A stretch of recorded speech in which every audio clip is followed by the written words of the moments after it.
जय झूलेलाल दोस्तों। अॼु असां ठाहींदासीं सिंधियुनि जा फेवरेट सन्ना पकोड़ा। चांहि सां गॾु हिकु त वणंदी आहे कोकी और उन सां गॾु असांखे वणंदा आहिनि गरम गरम सन्ना पकोड़ा। त अॼु मां तव्हांखे ॿुधाईंदसि क्रिस्पी कुरकुरा सन्ना पकोड़ा घर में कीअं ठाहिजनि। वीडियो एंड ताईं ज़रूरु ॾिसजो।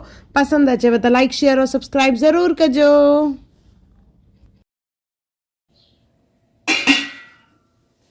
जय झूलेलाल दोस्तों, मां मुस्कान आहूजा और तव्हांजो स्वागत आहे मुंहिंजे चैनल हुनर मुस्कान का सिंधी ते।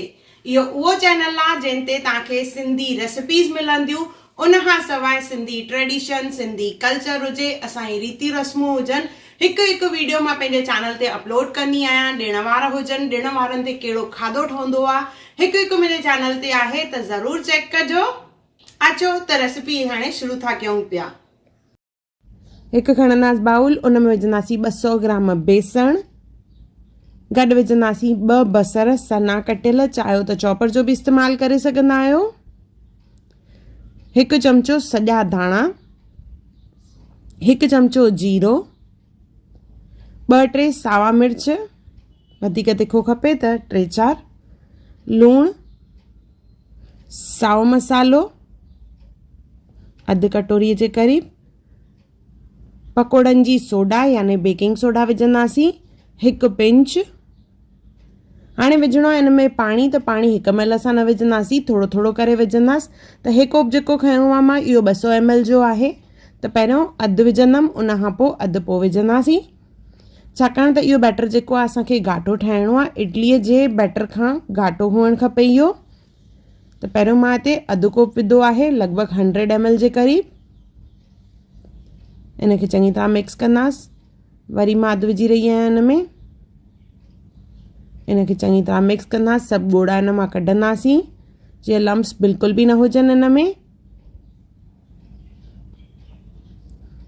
और चङी तरह मिक्स करे हिकु स्मूथ थिक बैटर ठाहिणो आहे। ॾिसो हेतिरो पाणी बचियो आहे, बाक़ी पाणी जो मां इस्तेमालु कयो आहे, लॻभॻि 180 ml जे क़रीब। इनखे चङी तरह मिक्स करे इहो बैटर असांजो रेडी थी वियो आहे। ॾिसो हिन कंसिस्टेंसी में हुअणु खपे, फ्लोइंग न हुअणु खपे।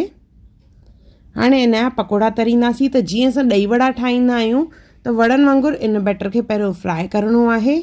तव्हां चवंदो सन्ना पकोड़ा थी ठाहे, पर सन्ना पकोड़ा हेॾा मोटा कीअं? त इहो पहिरियों स्टेप आहे, जंहिंमें ॾही वड़नि वांगुरु याने वड़े वांगुरु असांखे इनखे फ्राए करिणो आहे। चङी तरह घुमाईंदे ॿिन्ही पासे इनखे असां फ्राए करे वठंदासीं। घणो न फ्राए करिणो आहे, कुझु सेकेंड ई। उन खां पोइ असां इनखे कढी रखंदासीं। इनखे कचा पकोड़ा बि चइबो आहे। इहो असां फ्राए करे रखी सघंदा आहियूं, पोइ जेॾी महिल ज़रूरत हुजे त ओॾी महिल इनखे असांखे डबल फ्राए करे यूज़ करिणो आहे। अहिड़े नमूने असां सेकेंड बैच खे बि फ्राए करे वठंदासीं।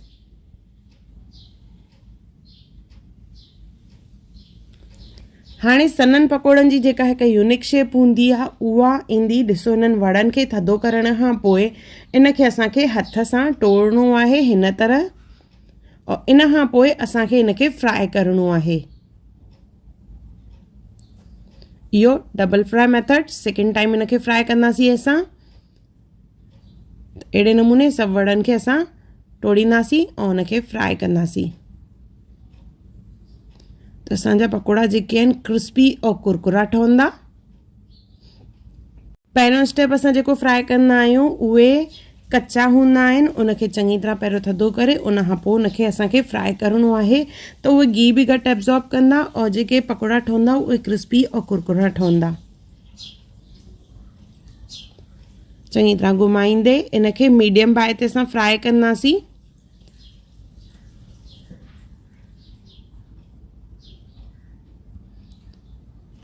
जीअं चांहि सां गॾु असांखे कोकी जाम वणंदी आहे, तीअं चांहि सां गॾु अगरि इहे गरमा गरम सन्ना पकोड़ा मिलनि त मज़ो अची वञे, जेके ॾाढा क्रिस्पी और कुरकुरा हूंदा आहिनि। मां डाइट ते आहियां, पर मूंखे पकोड़ा ईअं ख़ुशबू अचे थी न, त लॻे थो मां इहे पकोड़ा खावां हाणे। ॾाढी बढ़िया ख़ुशबू अची रही आहे हिन मां। सो चङी तरह घुमाईंदे हिनखे असां फ्राए कंदासीं। परफेक्ट कलर आहे, ये असां कढी वठंदासीं। अहिड़े नमूने ॿी बैच बि फ्राए कंदासीं। पोइ ये असांजा क्रिस्पी कुरकुरा सन्ना पकोड़ा तैयार आहिनि, स्पेशली बिगनर्स लाइ जिनखे इहा रेसिपी न ख़बर आहे। त वीडियो ज़रूरु ॾिसो और पसंदि अचेव त लाइक शेयर और सब्सक्राइब ज़रूरु कजो। और अहिड़ियूं सिंधी रेसिपीज़ ॾिसण जे लाइ मुंहिंजे चैनल खे ज़रूरु सब्सक्राइब कजो। और अहिड़ियूं कहिड़ियूं रेसिपीज़ तव्हां मुंहिंजे चैनल ते ॾिसणु चाहियो था उहे बि मूंखे कमेंट करे ज़रूरु ॿुधाइजो। मां कोशिशि कंदसि हिकु हिकु करे सभु अपलोड कयां, जीअं असांजूं सिंधी रेसिपीज़ या सिंधी वीडियोज़ जेके आहिनि मुंहिंजे चैनल ते अवेलेबल हुजनि। त ज़रूरु मूंखे कमेंट करे ॿुधाइजो। ये सन्ना पकोड़ा तैयार आहिनि, साई चटनी सां या चांहि सां खाइजनि। अगर तव्हांखे मुंहिंजे चैनल ते रेसिपी या वीडियो पसंदि आयो हुजे त उनखे ज़रूरु लाइक कजो, शेयर कजो और सब्सक्राइब कजो। और मुंहिंजी नई ईंदड़ वीडियोज़ खे ॾिसण जे लाइ बेल आइकॉन ज़रूरु क्लिक कजो। मूंखे इंस्टाग्राम और फेसबुक ते बि ज़रूरु फॉलो कजो। और मुंहिंजे सफ़र में मुंहिंजो साथ ॾियण लाइ धन्यवाद। जय झूलेलाल।